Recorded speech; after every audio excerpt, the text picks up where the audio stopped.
The views and opinions expressed in this presentation are those of the producer and those appearing in this show and do not necessarily represent the views of DerryCam, the town of Derry, or any of its staff or affiliates.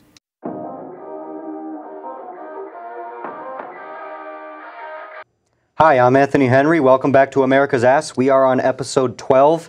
It is very hot out today. I'm tired already, but we're doing the show, so I'm having fun. Anyway, today we have a very special guest. Please welcome Executive Councilor Joe Kenney. So thank you for coming on, and feel free to introduce yourself to the audience. Thank you, Anthony. I'm Joe Kenney. I'm an executive councilor. I'm a 5-term executive councilor, former state senator, was in the House for 4 terms as well, and grew up in northern New Hampshire, but basically in the Lakes region in a little town called Wakefield, from a small business family, and went to UNH and served in the United States Marine Corps, retired in 2017. Had the bug for public service for a long time, been a local selectman, and really care about my state.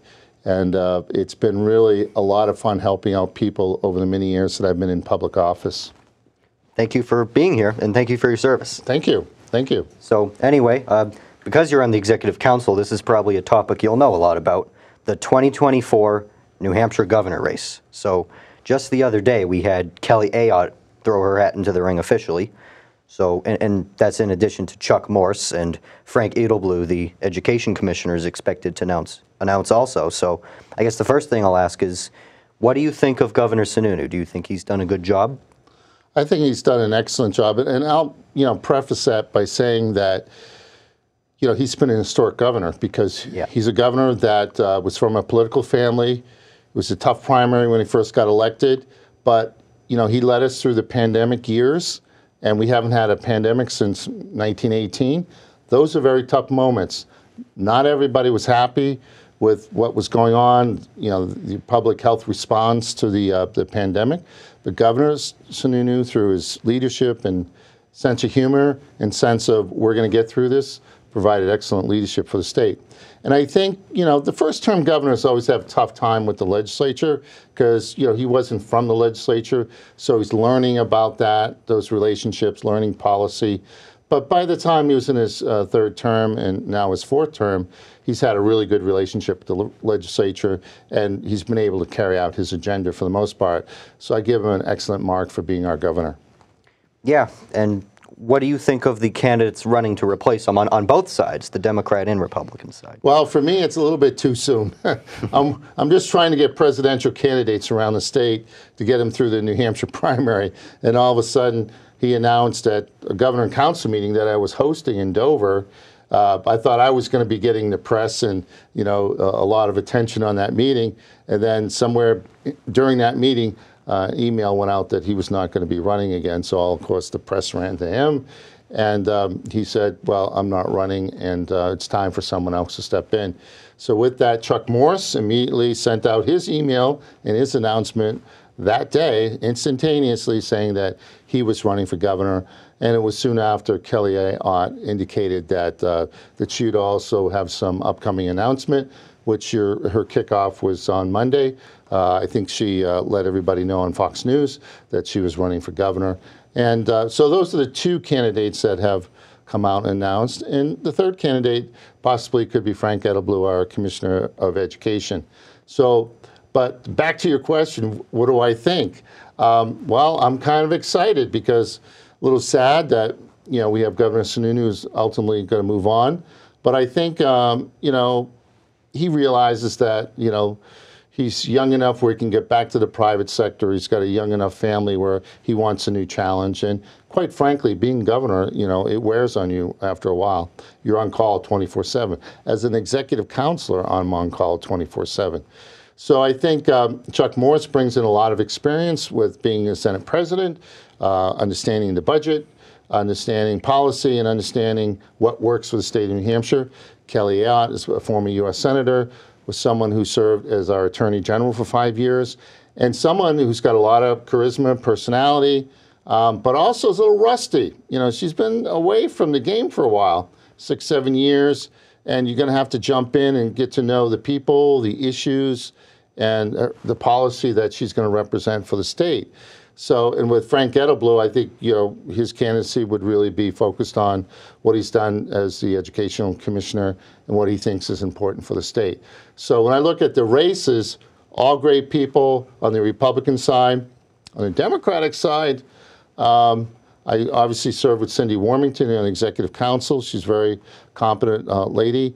Also, the mayor, Joyce Craig of Manchester, is running on the Democratic side, having been a CEO of the largest city in New Hampshire. So they're going to have to make their cases as well.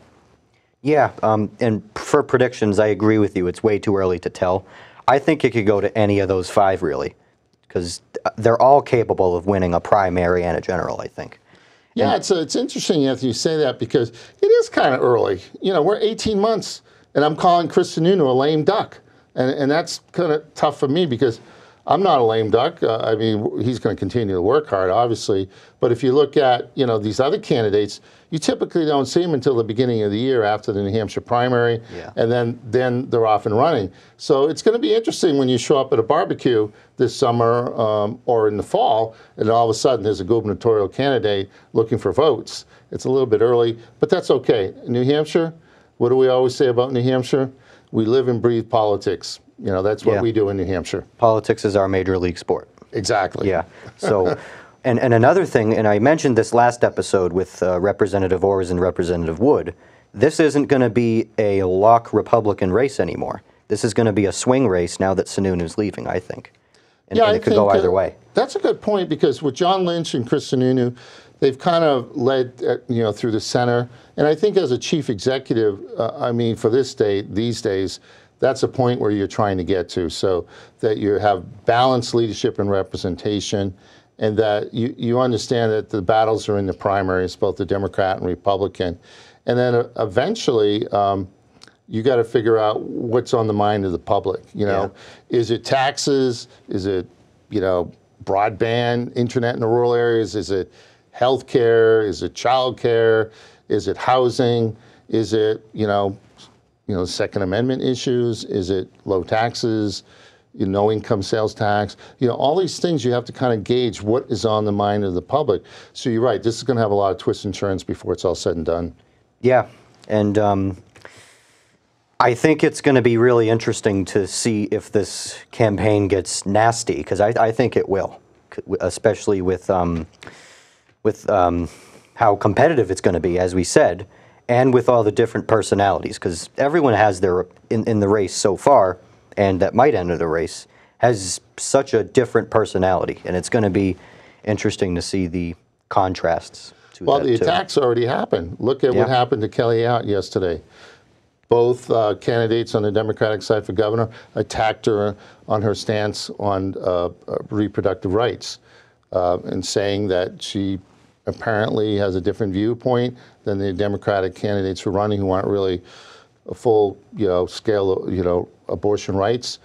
Kelly is more in line with New Hampshire people, which is restriction up to a point in time, which is New Hampshire, we passed a law a couple of years ago, and so there is a limitation on when you can have an abortion. So there's going to be a lot of bantering back and forth on that issue, and I think both candidates on the Democratic side came out strong against Kelly on that particular issue. So it'll be interesting how she handles it. And I think they'll come out even stronger to Frank Edelblum, because I feel he might be, in some ways, a little more polarizing than Senator Ayotte. I mean, I do remember when he first got confirmed, because I was on the council at that time, and Andrew Valinsky was executive councilor, literally interrogated him and cross-examined him during the public hearing. It's so much that he had pre-designed chart boards, the top 10 reasons not to support Frank Edelblum for the, Commissioner of Education. And so he went through a grueling hearing process that first time around. And so I think, from the other side, with the unions and educators, he is a lightning rod as far as they're concerned. Yeah. Anyway, we've stressed that topic. On to our next it's two topics, but I'm going to lump them into one because they're kind of related to pop culture. So many of you have probably heard about the new Jason Aldean song, Try That in a Small Town, and it's controversial to some music video. And also, there's the movie that's been out for a while now. I haven't seen it, but I do want to see it very badly, The Sound of Freedom. So the left is attacking both of those, the song and the movie, like crazy. And I feel like it's another example of politics getting mixed with pop culture in the modern day, similar to Bud Light, which we've talked about extensively on this show, and TikTok. So what are your thoughts on that? Well, when it comes to country and western songs, you know, I like country and western, although I tend to be more of an R&B and big band kind of music fan. But country and westerns have always taken statements, you know, in their songs, whether it be Merle Haggard, you know, or Johnny Cash. You know, a lot of the lyricists and songwriters have always taken a stand. I look at, or the John Cougar Mellencamp song. Yeah. You know, I was born in a small town, gonna live and die in a small town. It's really, my sense, in the contrast to the song that you're speaking of, which I just listened to on the way down here, and now I kind of understand all the commotion around it, is that small towns, as where, particularly if you were born in those small towns, is where you were raised, very insulated, you're very protective of your small town, and that's where your value system comes from.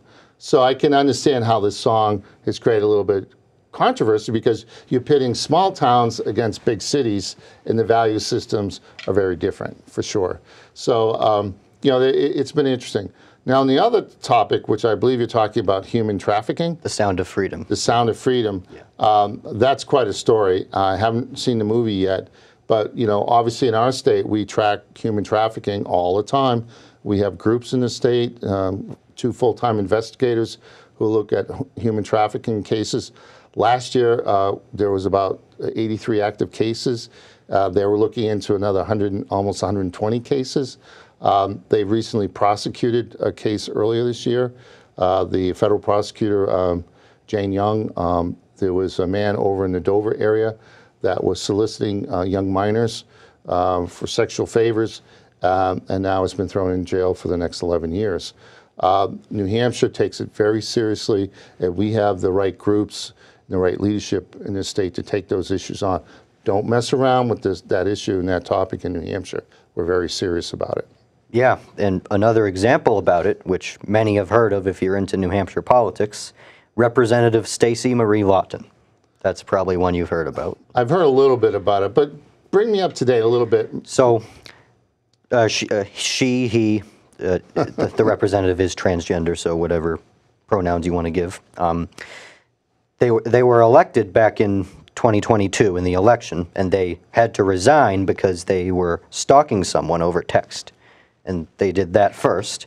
And then as the investigation went on, it turned out that those texts were about, with the other person that they were texting was working at a preschool in Nashua, and they were basically running child porn rings and stuff and doing not very good things with those minors that were like ages 3 to 5. I don't want to say what it was, but you could probably figure it out. And yeah, and not only is this representative and former representative in trouble for stalking, but also this child sexual porn assault stuff. So. Well, again, New Hampshire, when it comes to child care licensing and hiring employees, you know, at child care centers, every one of them gets a background check and they're thoroughly examined. And so, you know, sometimes to our detriment, because of course there's workforce issues with regard to child care around the state. It's everywhere in the country. And so background checks tend to be delayed, and we're always asking them to expedite them. But there's a reason why you want background checks, whether it's in medical field or in child care centers. You want to make sure that the person that's hired is taking care of our youngest, you know, children and the most frail, that they're protected and that there's quality people around them who are licensed professionals that know how to take care of children and not go in there for devious reasons. Yeah, and on the movie, The Sound of Freedom, back to that, some people know this, but it took Disney and Fox 5 years to make the movie. It has been made for 5 years, but it took them a long time to release it. And I feel like that's because people don't want to talk about the issue of child trafficking. And it's an important issue. People should be talking about it because, as Councilor Kenney alluded to, it's everywhere. It's in our community in New Hampshire. There's, investigations going on. So I find that interesting that it took 5 years. Yeah, I think a lot of times sensitive subjects, particularly if you're bringing it out into a movie theater and you're dealing with a mass audience, always take time for the, to be produced and developed. And, I look at, what went on in the Catholic Church, and I'm Catholic, and the things that were going on, the horrific pedophilia that was going on in the Catholic Church and within the priesthood, amongst many, and how long it took for that to be investigated and for it to all come out. We almost had to, in essence, cleanse the Catholic Church and the priest and whatnot. And it was a tough time. It was a tough time, going into church and, looking at yourself and looking at your priest and, saying, well, is he one of them? Or no, I've had many discussions. So anytime you take on a hot topic, it's always emotional, it takes time, but it needs to be delivered because ultimately you need to take care of whatever the ills of society is. And in this case, there's a lot of international human trafficking in countries that don't necessarily have our value system as well. Yeah, I completely agree. So, yeah, now the show is yours. You're free to talk about whatever is important to you. What's going on up at the Executive Council? What is the Executive Council for people who don't know? Sure. Just a quick snapshot about the Executive Council. It's really been around since 1679. That's how far back it goes.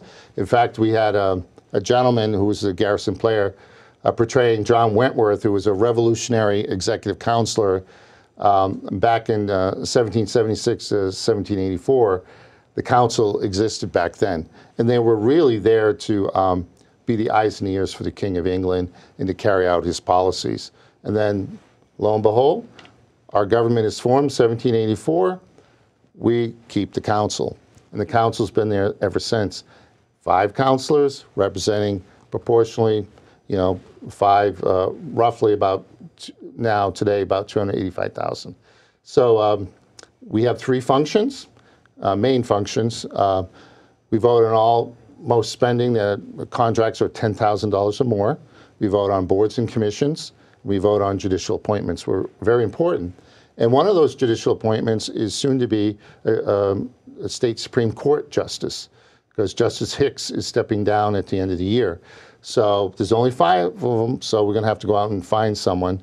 And, the governor's going to have to nominate, and then the council's going to have public hearings.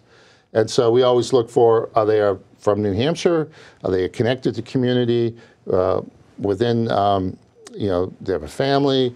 Do they have the legal backing? Education, experience. So we really kind of throw a lot of questions at them through the public hearing to make sure that we have the right candidate. So that's an important item that's coming up on the council. But the council really is, we co-administrate the state of New Hampshire with the governor. I'd like to say I'm 1/5 of a lieutenant governor. So if I can get 2 other lieutenant governors to join in with me, I'm 1/2 of a governor. So we basically are there as a checks and balance to the governor. And any new incoming governor, the question you ask of them is, Governor, what's the first thing you need to know as a new governor? And they'll have a perplexed look on their face. You need to know how to count to 3. 1, 2, 3. Without 3 votes, there's no action on the council. So you need to know that fact. But it's a lot of fun working with issues. There's nothing that we can't bring up at the council, and we bring up stuff all the time. More recently, had to do with the storms up in the Lakes region, northern New Hampshire, with all the road damage. We brought those topics up, working with the emergency director, Mr. Buxton, Bill Cass, our commissioner of DOT, and his staff, to see what we're doing to try to repair the roads and advance some of the work that needs to be done. So, but with the council, it's one of those unique things to New Hampshire. We're only 1 of 2 states as an executive council, and Massachusetts being the other. But they're very limited in what they do. They do more just judicial appointments, and we have this whole breadth of responsibility. And so when presidential candidates come to New Hampshire and meet me for the first time, I said, "You're one of those counselors." I am. And so you wouldn't like me if I were in your state, Governor. So that was Governor Christie and Governor DeSantis. You know, they're intrigued by this long-standing executive council. They tried to eradicate it in 1850. At that point, Franklin Pierce was the head of the Constitutional Convention, and the people overwhelmingly wanted to keep it. So here it is. It's ours. It's totally New Hampshire, and it's made New Hampshire the most transparent form of state government in the country. So you get to see all the contracts, how the money's being spent, who the boards and nominations are. I cannot be appointed to any position in state government while I'm an active councilor. That was written into law many years ago. So I can't use any influence that I have other than to help the people of New Hampshire. So it's kind of cool. I get to hang out with all these commissioners, call them up and say, I need some help on a license plate issue. Could be on a permit for environmental permit, could be a healthcare emergency, could be something to do with DOT, or it could be something to do with a licensing issue. But there isn't a subject that I don't come across on the Executive Council. So it really puts us really close to the people. And what we find is, while people don't know the Executive Council that well, once they get to know their Executive Counselor and the access he has and what he can do for them, you get repeat customers. Yeah, and when I was learning about the Executive Council in school, as you said, they serve as like a second voice in the executive government along with the governor. Or another way to put it, that your executive counselor is basically your representative to the governor, I guess you could say. Right, and I'll show you a little map here that I have. This used to be my former district, but you know, I have the Texas of New Hampshire, in the Executive Council. So you can imagine my predecessor, Ray Burton, and I'll show you my current map, which I now cover the northern Stratford County now. But they used to call Raymond Burton the North Country governor. One, he had been there for so long, but two, it's very important in those rural communities that they have access to government, and they can do it through their Executive Council, one of 5, not one of 400, and in case of Coos County, one of 9, as far as House members and a few senators. Their Executive Council in the North Country is going to be the most powerful position. They want to know that that person is working for them, they're on call 24/7, and they're able to respond to their issues and can come up with solutions. Yeah, it's very important. So, and as you said, it's equally proportioned districts. So, like, but you have the biggest district because Coos is so, like, the North Country is so sparsely populated. Yeah, it's interesting you mention that because I hadn't thought about this, but I go all the way to the Canadian border. And je parle français un peu, oui. I learned a little French along the way because we're trying to draw businesses from Sherbrooke, Canada, into northern New Hampshire. And we have done that effectively into places like Littleton and Berlin and Groveton. And so it's our job to understand a little bit about the international scene with dealing with our Canadian brethren, because they come down quite a bit. And so there's a lot of activity going on. One thing I will say, one important topic we're working on in North Country right now is the Burgess biomass plant, which a lot of the low energy power plants have had a really tough time. One is because the gas market is it's low cost gas, and that's been kind of driving a lot of the electricity, not so much small wood plants. So we're working on that topic, and hopefully the next few weeks we'll have a good news story coming out of that. But every once in a while you're dealing in a subject, you're just like, wow, I don't know anything how to run a energy plant, but you get in there, you talk to the leadership, talk to management, the employees, you get to learn about that facility and the importance of keeping it going, because it provides jobs, tax revenue, and it provides electricity to citizens here in New Hampshire. So every once in a while, I don't know everything, but my constituents teach me what I need to learn. Yeah, and one brief topic before we end. You mentioned Canadian border. This is just a topic that came into my mind. Some representatives have been pushing basically a small wall, I guess, on the Canadian border. Do you agree with that? That protecting our northern border is just as important as our southern border? I don't think we have the resources to do it unless we're going to build a Great Wall of China. One is it's just too vast. You're almost looking at 5,000 miles, and lakes mountains, valleys, crevices. It's just very difficult. You look at what's going on the southwest border, and that's almost impossible. And it's a smaller border. But we do have, smuggling going on all the time, even through the Pittsburgh area more recently. I've been leading the charge to come up with a better communication system, more resources in that part of the state. But I think individual states are going to have to work with the federal government to take on that assignment. It's just a very tough nut to crack, very porous in the northern part of our country. But I always say that if strangers show up in a small New England town in northern New Hampshire, they're going to immediately know they don't belong here, and they're going to report them. So hopefully the immigration process and enforcement side gets a little bit more fluid, and we're able to turn them around and send them right back to where they came from.